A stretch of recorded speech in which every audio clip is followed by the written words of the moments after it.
Welcome everybody. So today I'm going to be talking to you guys about Predator 2. So Predator 2 stars Danny Glover as well as Bill Paxton and Gary Busey. So pretty much what happens is that Los Angeles is experiencing its hottest year on record. This prompts the Predator to invade Earth and hunt the humans that live on it. The Predator in this movie has a little bit more of a code, and the code of ethics is that you do not kill anybody with a weapon that doesn't have a weapon on them. In several instances of this movie, you see that play a part. At the very beginning of the film, you see Danny Glover draw his weapon, but the Predator notices that he's sort of a detective, so he doesn't open fire on him right away. There's an instance where there's a kid in the park playing with a fake toy weapon, and the Predator kind of targets the kid because it sees the little toy Uzi and then decides not to attack. There's another scene where one of the main detectives is apparently pregnant, and the Predator notices this when he uses the thermal imaging camera on said person. The Predator eventually leaves them alone. The Predator definitely has a lot of stuff that's different with him. There's new gadgets that he brings along with this hunt, such as the spear that he uses for the first time in this film, as well as the shuriken. So the shuriken was teased a little bit in Predator, but never actually fully used. They did a little bit of test with the shuriken to see if it would work, and for some reason they just didn't use it. So they saved it for this film, and they also have this thing called a net gun where you can use a net to shoot out towards an enemy, and then it will latch on and tangle them. The ropes being kind of thick metal with a jagged edge so that they can tear into people's skin and stuff, which you've seen in things like Alien vs. Predator and such. So what's the plot of this movie? So the plot of this film is basically, like I said before, that Los Angeles is experiencing the hottest year in record. This prompts the Predator to invade Earth. At the beginning of the film, he is on top of a building in Los Angeles. He spots Danny Glover as he's,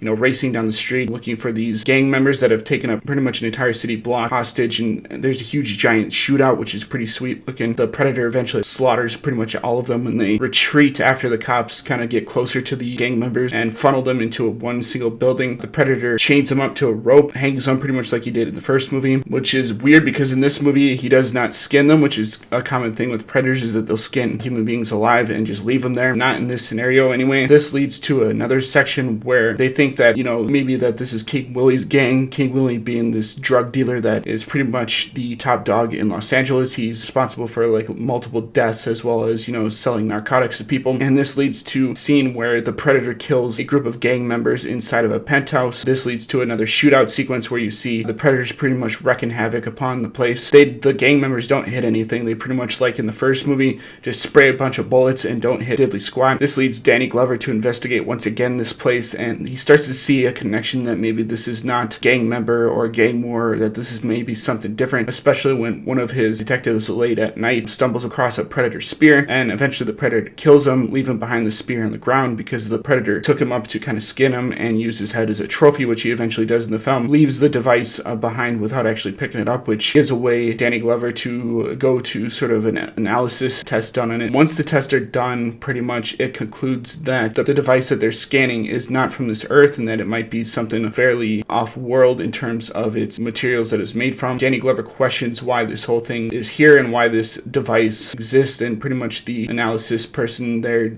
pretty much just doesn't give him a complete answer for that. So he takes matters into his own hands, which leads to Gary Busey's team finding him and then recruiting him to hunt the Predator. This leads to the scene in the meat locker where the Predator hunts down Gary Busey's team and pretty much slaughters them all once again, and lead to the final battle between Danny Glover and the Predator when the Predator retreats from the slaughterhouse to the Predator ship, which is buried deep underneath Los Angeles. This movie, like I said, is really cool. I know a lot of people give this shit because they think it's just like a B-movie version of Predator, and Predator 2 actually does a lot of unique things. Like, it gives us new weapons that the Predator uses throughout this film to kill people with. It gives us a new backstory between the Predators. It shows more Predators than, we've seen in the past. It introduced the Elder Predator, which is this big, beefy Predator that is taller than the rest of the Predators and has blue dreadlocks on it. The Predators in this also have, trinkets and stuff that they carry when they kill people in battles. And this leads to the cool scene where you see on the Predator trophy shelf when the Predator, for the first time, puts the head of the guy that went to go check the Predator spear that was kind of lodged within the ventilation shaft, and you see the image of a xenomorph head. And this is the first time that they were kind of alluding to the fact that maybe that they were going to have a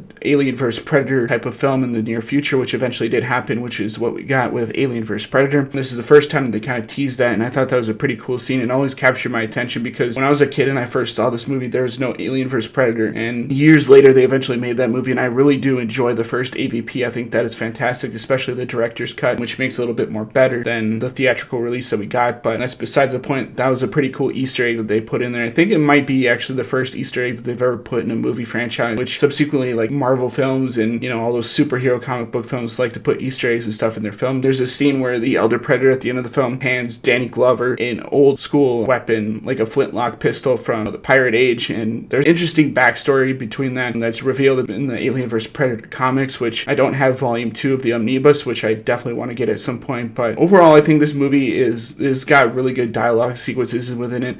Bill Paxton even does a really good job. Rest in peace, Bill Paxton, within this film. He plays this detective that's always hitting on this woman, I forget her name, but she also does a really good job within this film, and she is the woman that the Predator kind of scans, that you end up finding out is pregnant with a child and stuff, which is why he does not kill her in the end. She's also investigating this stuff, and she's kind of the voice of reason when Danny Glover kind of steps out of line and stuff within the film. There's a reference to Alien and Aliens when you see Gary Busey's team inside of that RV thing, and it has all those monitor sets kind of lined up, and you see that kind of POV angle from the guy that's using the television screens to kind of monitor the action that's going inside the slaughterhouse. I thought that was pretty ingenious to kind of put that kind of reference in there, especially since Bill Paxton was in Aliens, and he's like, yeah, I'm the first person to fight an alien, a Terminator, and a Predator, which was kind of the truth at the time. So overall, I think I would give Predator 2 about a B+. This movie definitely doesn't deserve the C or D rating that I think most people would probably give it, or even the, you know, see it on Redbox type of thing. This is definitely a movie that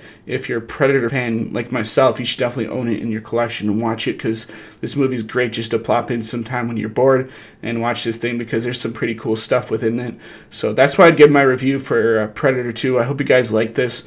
I wanted to put out another review. I know this is kind of short. I wanted to review some, you know, horror movies just because, you know, this is the time of the month to do that stuff. And I think I might do Cabin in the Woods next, or maybe Freddy vs. Jason, because both of those movies are movies that I really enjoy and that I have in my collection. Hope you guys enjoy this. As always, guys, rate, comment, subscribe, and I'll see you guys in the next video.